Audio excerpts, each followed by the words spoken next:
Welcome to my YouTube channel കിച്ചലസ് kitchen എന്ന ചാനലിലേക്ക് എല്ലാവർക്കും സ്വാഗതം. ഇന്ന് ഞങ്ങൾ ഉണ്ടാക്കാൻ പോകുന്നത് ഒബ്ബട്ടാണ്. ചില സ്ഥലങ്ങളിൽ ഹോളിക്ക് എന്ന് കൂടെ പറയും. അപ്പോൾ അതിന് വേണ്ടുന്നത് എന്തൊക്കെയാണ് ചെയ്യേണ്ടതെന്ന് നമുക്ക് നോക്കാം. ആദ്യമായിട്ട് നമ്മളൊരു ഗ്ലാസ് നിറച്ച് പരിപ്പെടുത്ത് കഴുകി വൃത്തിയാക്കി വെള്ളമൊഴിച്ച് അത് വേവിക്കാൻ വെക്കണം. നെക്സ്റ്റ് മാവിന് വേണ്ടിയിട്ട് അതേ ഗ്ലാസ് നിറച്ച് മൈദപ്പൊടി എടുത്തിട്ട് പിന്നെ 2 കയ്യിൽ നിറച്ച് സൂചി റവയും കൂടെ എടുത്ത് മിക്സ് ചെയ്യണം. മിക്സ് ചെയ്യാൻ വേണ്ടി നമ്മൾ 2 സ്പൂണ് സൺഫ്ലവർ ഓയിൽ ഒഴിക്കുന്നുണ്ട്. എന്നിട്ട് നല്ലപോലെ മിക്സ് ചെയ്യുക. ശേഷം ഒരു പാത്രത്തിൽ 1 സ്പൂണ് മഞ്ഞൾപ്പൊടിയും കുറച്ച് ഉപ്പും കുറച്ച് വെള്ളം ഒഴിച്ചിട്ട് അത് മിക്സ് ചെയ്യണം. എന്നിട്ട് നമ്മൾ ഈ പൊടികളിലേക്ക് ഇങ്ങനെ കുറച്ചായിട്ട് ഒഴിക്കണം. കുറച്ചൊഴിച്ച് കുറച്ച് ഇങ്ങനെ മിക്സ് ചെയ്യുക, പിന്നെയും കുറച്ച് ഒഴിക്കുക, പിന്നെയും മിക്സ് ചെയ്യുക, പിന്നെ കുറച്ച് വെള്ളം കൂടെ ഒഴിക്കുക, പിന്നെയും മിക്സ് ചെയ്യുക.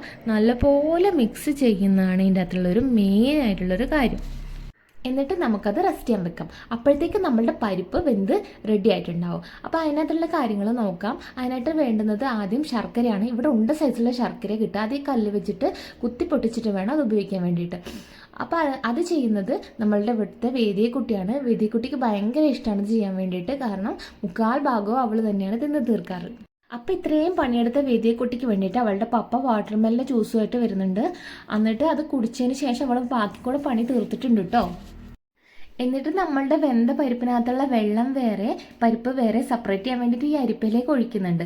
എന്നിട്ട് നമ്മൾ ആ വെള്ളം നെക്സ്റ്റ് ഡേ ഒരു കറിക്ക് വേണ്ടി ഉപയോഗിക്കുന്നുണ്ട്. ഇപ്പോൾ ഈ പരിപ്പുണ്ടല്ലോ, ഈ പരിപ്പിനകത്തേക്ക് ബാക്കി സാധനങ്ങളോട് മിക്സ് ചെയ്യാം. നമ്മൾ ആദ്യം എടുത്തില്ലേ പരിപ്പ്, ആ ഗ്ലാസ് നിറച്ച് തന്നെ ശർക്കര ഉപയോഗിക്കണം. ശർക്കര എടുക്കുക. പിന്നെ ഒരു ബൗളിൻ്റെ അകത്ത് നിറച്ച് തേങ്ങ ചിരവി വെച്ചിട്ടുണ്ട്. അതും കൂടി ഇതിനകത്തേക്ക് ഇട്ട് നല്ലപോലെ മിക്സ് ചെയ്യണം. പിന്നെ നമ്മൾ ഏലക്കാപ്പൊടിയും കൂടി ചേർക്കണം. അതിനായിട്ട് ഏലക്ക പൊടിക്കാൻ വേണ്ടി കുറച്ച് പഞ്ചസാരയും കൂടി ഇട്ടിട്ടാണ് നമ്മൾ ഇങ്ങനെ പൊടി രൂപത്തിലേക്ക് ആക്കുന്നത്. അപ്പോൾ ഈസി ആയിട്ട് പൊടി എന്നാണ് പറയുക പഞ്ചസാര ഇട്ടാൽ.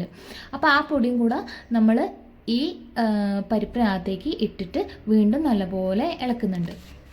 അതോടൊപ്പം തന്നെ നമ്മൾ അതിനകത്ത് കുറച്ച് വെള്ളം ഉണ്ടാവും. ആ വെള്ളം കൂടെ നമ്മൾ വറ്റിച്ചെടുക്കുന്നുണ്ട്. എന്നിട്ട് നമ്മൾ ചൂടോടെ തന്നെ മിക്സീൻ്റെ ജാറിലേക്ക് കുറച്ചായിട്ട് എടുത്ത് അരച്ചെടുക്കുന്നുണ്ട്. എന്നിട്ട് നമ്മളത് ഉരുട്ടി ബോൾ രൂപത്തിൽ ആക്കി വെക്കുന്നുണ്ട്. അന്നതിന് ശേഷം നമ്മൾ പരത്തിയെടുക്കണം. അതിനായിട്ട് നമ്മൾ കയ്യിൽ കുറച്ച് എണ്ണ തടവിയിട്ട് നമ്മൾ നേരത്തെ മാറ്റി വെച്ച മൈദ ഇല്ലേ, ആ മൈദയിൽ നിന്ന് കുറച്ചെടുത്തിട്ട് നമ്മൾ കയ്യിലേക്ക് ഇങ്ങനെ ആക്കിയിട്ട് തട്ടി ഇങ്ങനെ ആക്കിയെടുക്കുന്നുണ്ട്. പിന്നെ നമ്മളവിടെ ബോളാക്കി വെച്ചിട്ടുള്ള പരിപ്പുണ്ടല്ലോ, ആ പരിപ്പും ഇതിൻ്റെ അകത്തേക്ക് ഇങ്ങനെ വെച്ച് കൊടുത്തിട്ട് ഇങ്ങനെ മടക്കി പിന്നെ അതിങ്ങനെ ഉരുട്ടിയെടുക്കണം. എന്നിട്ട് ഈ ഷീറ്റിനകത്ത് വെച്ച് തട്ടി ഇങ്ങനെ റൗണ്ട് ഷേപ്പിലായിട്ട് വരും. ഇനി നമുക്ക് ഇത് ഇങ്ങനെ ചുട്ടെടുക്കണം. ഇതിനൊരു പാകത്തിന് ഇങ്ങനെ ചുട്ട് കൊണ്ടുവരണം, അല്ലെങ്കിൽ അത് പെട്ടെന്ന് കരിഞ്ഞു പോകും.